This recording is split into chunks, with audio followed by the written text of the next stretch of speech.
دەسەڵات لە هەرێمی کوردستان بە هەموو پێودانگێک بۆتە دەسەڵاتی ستەم و بێمافی بەرامبەر خەڵکو و بەزەقی پێشەڵکاری یاسایی دەکات.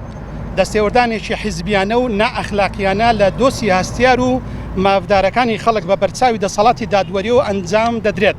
تاوانبار و بکوژ و دەستدرێژیکەر ئازاد دەکرێت. تاوان لێکرا و مافدار و زوڵم لێکراویش چاوترسێن و شاربەدەر و سەرکوت دەکرێت. ئەم دەسەڵاتە دەسەڵاتی ئەوانەیە کە دەستدرێژی دەکەنە سەرپاکیزەیی و پیرۆزیەکانی خەڵکو و ئاسایشی کۆمەڵایەتی تێک دەدەن کەچی دەسەڵاتی دادوەری و دەستگا پەیوەندیدارەکان لە بەرامبەر ئەم پێشێرکاریە یاساییانەدا تا ئێستا بێدەنجیان نواندووە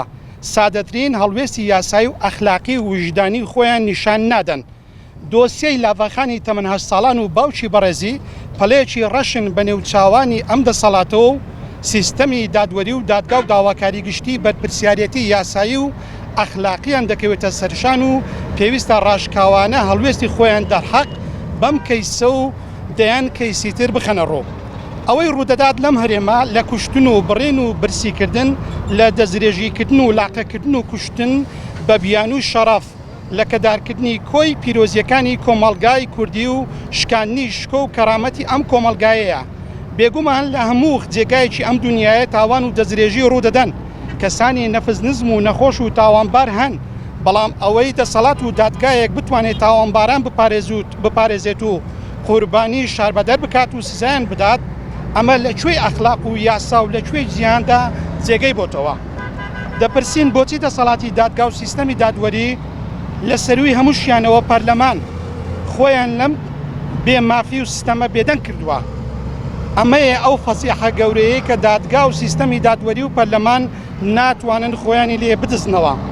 ئێمە وەکو گروپی وجدان کە هەر لە سەرەتاوە لەگەڵ ئەم دۆسیەیە هاتوین لە نزیکەوە ئاگاداری هەموو ئەو پێشێلکاری و بەڵا ڕێدابردن و دەستێوەردانە هەین کە لەم دۆسیەدا کراوە، بۆیە ڕای دەگەێنین کە دەسەڵات و سیستەمی دادوەری بەرپرسیاری یەکەمن لەم پێشێلکاری و دەستێوەردانە. بە تایبەت ڕووی دەممان دەکەین دەسەڵاتی دادوەری و داوا دەکەین خۆیان پاک بکەنەوە لەم کەیسە شەرمهێنەر و ئابروبەرانەیە.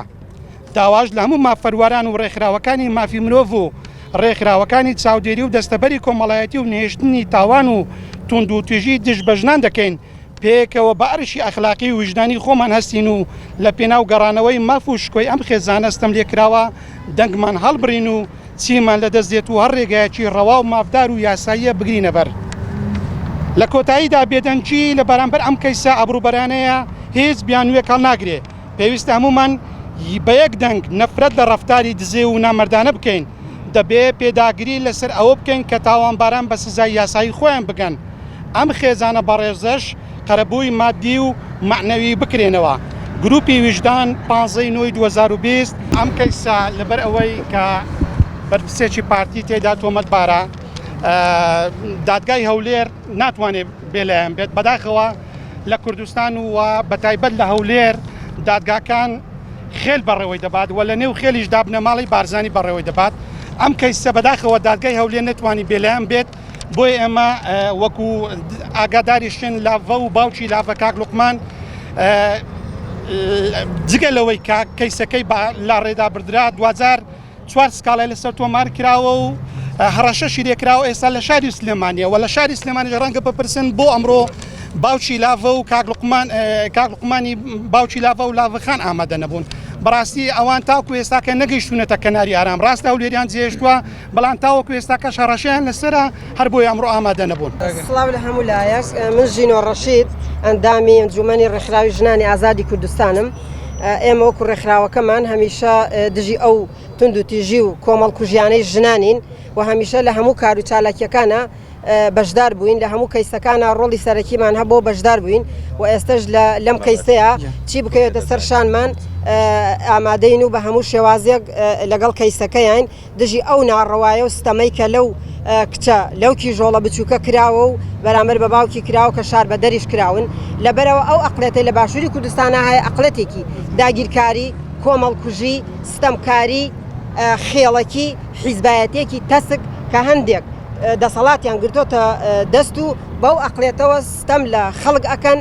کۆمەڵکوژی ژنان ئەکەن بەداخەوە ئەوانەی کە هەمیشە دەست درێژیان کردە سەر ژنان سەر مناڵان وە ژنیان کۆمەڵکوژ کردووە هەمیشە کەسانی چەکداری حیزبیەکان بوون چکە ئەو حیزبانە ئەو کەسانەی کە بەکاریان ئەهێنن لە ناو حیزبەکانیانە ئەیانکەن بە چەکداری حیزبی بۆ پاراستنی خۆیان بۆ پاراستنی سەرۆت و سامانەکانیان لەبەر ئەوەش بەو ئەقلێتەی خۆیانەوە بەو ئەقلێتە داگیرکاری و خێڵەکیەوە بەو ئەقلێتەی کە پێی ئەڵێن ناموزگەرایی بەرامبەر ژنان کۆمەڵکوژ ئەکەن کۆمەڵکوژی ئەکەن دەستدرێژی ئەکەن بە ئارەزوی خۆیان و ئەو یاسایی کە لە باشووری کوردستانە پەیڕە و ناکرێت بۆ سزادانی ئەو تاوانبارانەی کە بەرامبەر ژنان دەستدرێژی و کۆمەڵکوژی ئەکەن هۆکاری سەرەکیە بۆ ئەوەی کە زیاتر ژنان کۆمەڵکوژ ئەکەن زیاتر دەستدرێژی ئەکرێتە سەر ژنان و سەر مناڵان و کەیسەکان بەلاڕێدا ئەبن کەیسەکان بەو جۆرە لێ ئەکەن لە گوێرەی بەرژەوەندی خۆیانەوە بگرە کەسەکانیش تاوانبارەکەن تۆمەتی ناموز ئەخرێتە پاڵیان تۆمەتی جۆر بە جۆر ئەخرێتە پاڵیان هەر لەو مناڵانەی کە دەستدرێژی ئەکرێتە سەریان هەر لەو ژنانەی کە کۆمەڵکوژ ئەکرێن بەو جۆرە ئەو تۆمەتەی کە ناموزگەرایە ئەیخەنە پاڵیان کە تۆمەتی بێ بنەمان کە ژنان کۆمەڵکوژ ئەکەن کە هەمان ئەو ئەقلێتەیە کە خاکمان داگیر ئەکەن کە ئەو ئەقلێتە داعشەیە کە ژنان کۆمەڵکوژ ئەکەن دەستدرێژی ئەکەن سەریانەوە ئەیانکەن بە کەنیزەک و بازرگانیان پێوە ئەکەن هەمان ئەقلێتن لەبەرەوە پێویستە هەموو لایەکمان دام و دەستگا حکومی و ڕێکخراوەیەکان و ئێمە دەنگمان بگەینە